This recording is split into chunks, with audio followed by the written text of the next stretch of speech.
With the growing popularity of European regional leagues in North America, primarily NLC due to their English stream and talented broadcasting crew, there exists a league with an extremely high level of talent, but is often neglected by non-deutschsprachige Leute, Prime League. However, with SK Gaming's acquisition of Kane from German team OP Energy, people have taken a brief interest in the league, but the barrier of entry was too high. The commentary was unintelligible for people who didn't speak German, many teams played games that were relatively slow compared to top leagues, and the drafts looked like something out of a Rorschach test. But, if you're capable of looking past that, there's plenty of high-level talent in Prime League. Ossa, Knight, and Certus are just a few names that come to mind of which you're likely not immediately familiar with. However, there is one name that you may have begun hearing whispers about, the mid laner for OP Energy, Diplex. In anticipation of making this video, I asked a bunch of people who were within the North American amateur scene about their knowledge of the European regional leagues, in order to gauge familiarity with the environment and the player Diplex himself. So, how familiar are you with the landscape of the European regional leagues? I've watched a little bit of like NLC. I'm not super familiar. Not super, if anything, not at all. Right. I guess I know that they exist, and I know that like compared to the US, it's like a lot more structured. ERLs, right? Not at all. I have literally no clue. Are you familiar at all with the league that covers the DACH region of Europe, which is Prime League? Only insofar as their logo. No, I don't know anything about it. I can't say that I have. I think Kevin still plays in it. Are you familiar at all in the slightest with a player who is called Diplex? No, not at all. Can't say I am. Diplex, no clue. The name sounds slightly familiar, but I don't really know too much off the top of my head. Never heard of them. Are you familiar with a player called Diplex? I've heard of Diplex. Yeah. In fact, when we were hosting the finals desk for Challengers Uprising, we had Veteran on. He was talking a lot about Diplex and how he's like the next big thing. That's all I know. All in all, I asked a lot of people, and the reception I got was lukewarm at best. Most people have never even heard of Diplex or Prime League. Before I go any further, I just want to say in advance, yes, these drafts are very weird, but you need to understand that games in Prime League aren't like games in LEC or LCS or anywhere else for that matter. Each European regional league has their own unique meta and signature picks. It'll take some getting used to, but just know that these picks are 100% legitimate and have their place in their team's composition. White Knight hat's Level 6 und jetzt ist es 3 gegen 1 und er holt das First Blood im...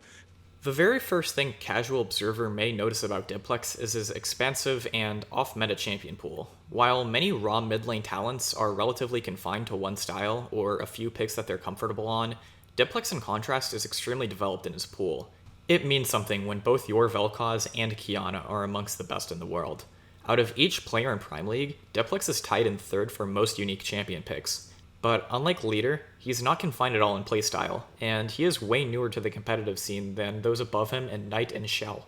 In particular, Diplex's Qiyana is absolutely insane. While Prime League is more assassin favored than most Premier Leagues, Certus has his LeBlanc, Lido has his Akali, Envy has his Kayn, and Xiao has his Echo, Diplex's Qiyana is unique in the fact that he is the only player who has approached the pick to split. In spite of this, Qiyana was either picked or banned in 13 of the 18 games OP Energy played in the regular season, and was banned away in both playoff games. The only other unique pick with a higher presence is Hjarna's Heimerdinger, which was constantly banned against them. Otherwise, Diplex has a few other picks he pulls out. His Vel'Koz is at the top of the league, and while Prime League is known for outstanding Vel'Koz players like Knight, the contrast in style is very welcoming and lends a flexibility that's relatively uncommon in amateur mid laners. Diplex is also known for his incredible Diana, which serves as a great pick into champions with short-range dashes, Akali and LeBlanc specifically. Diana is also an excellent pick into melee bruisers due to her great DPS and sustain with Conqueror alongside her W and Nashor's Tooth. In-game, Diplex is the prince of his team.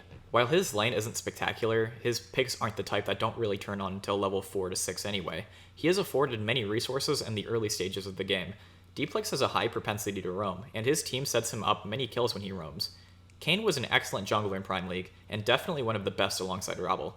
However, Kayn and Diplex didn't really display any synergy between them beyond just both being good players. Kayn was a very high resource jungler who favored carry picks like Graves and Shyvana. These picks don't lend themselves well to aggressive melee mid laners who instead favor setup from their jungler.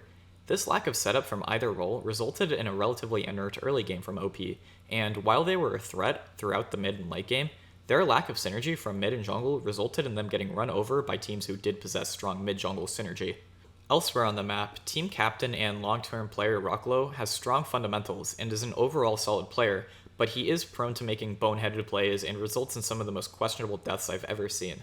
In the bottom lane is Lilip and Keeksing. Keeksing is a bit of an enigma to me. He certainly isn't bad, but he's not outstanding either. An accurate assessment of Keeksing isn't really possible. I'm just going to point it out. Lilip had a very bad summer split and was a hindrance to the success of his team. Lilip had several good games, mostly when he was on unconventional supports and Keeksing would play the Senna in the Senna Wukong, or when Lilip was given the Ziggs, Karma, Lux, or other mages.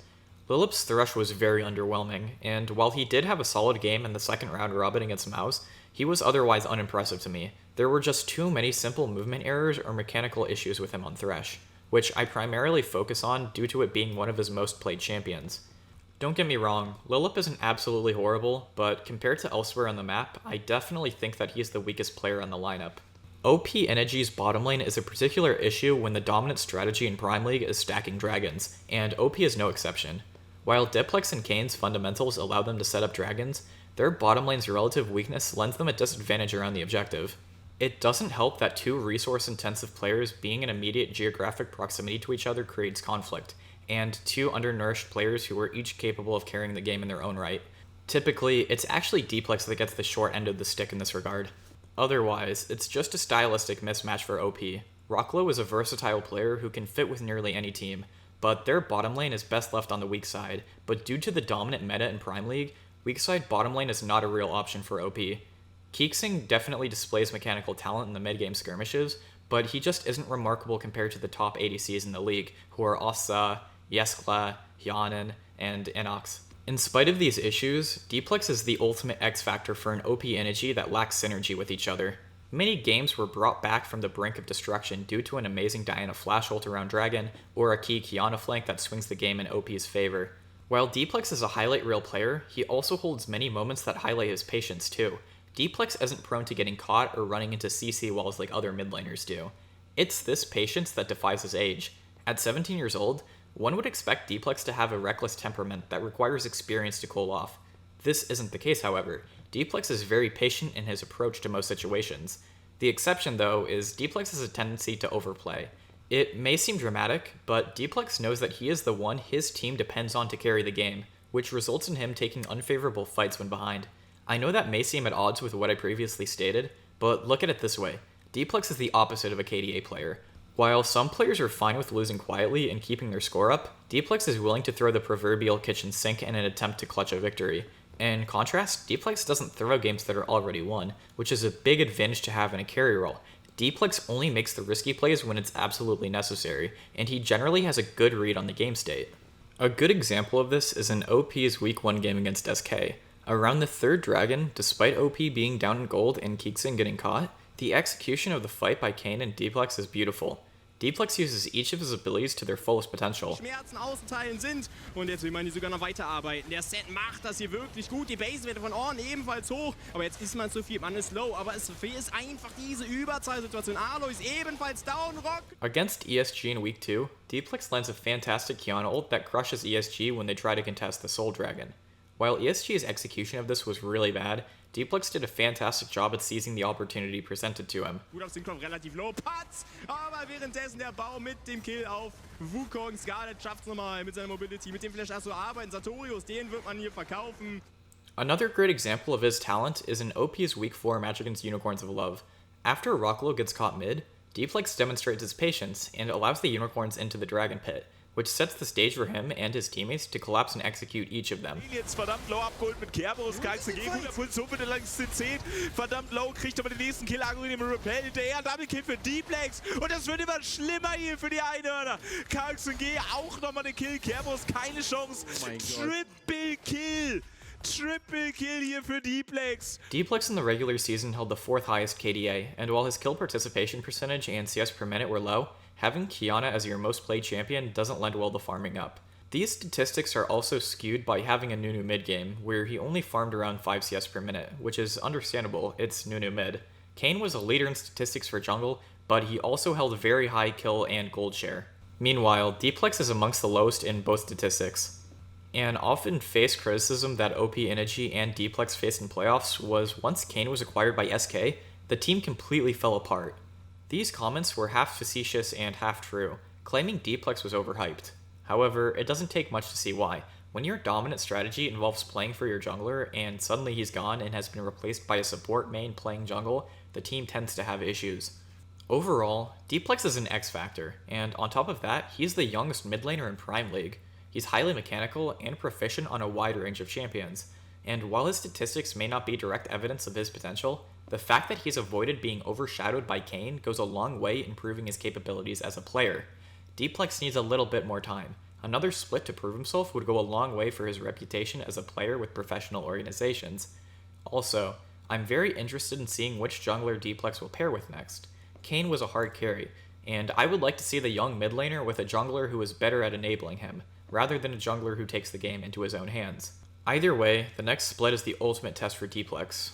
Will he be able to follow up on his success with a new face in the jungle? The raw talent is there, and all that's left is for Diplex to seize the moment and prove himself worthy of a spot in the LEC.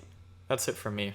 I'd like to thank my graphics designer KingMe for helping me with the thumbnail and graphics. He's a fantastic designer and I couldn't make these videos without him. I'd like to hear what you guys thought about this video since it's a different region entirely from my standard content. To risk sounding melodramatic, I haven't been feeling very well lately, so don't be surprised if it takes a while for my next video to come out. I greatly appreciate you watching, and thank you.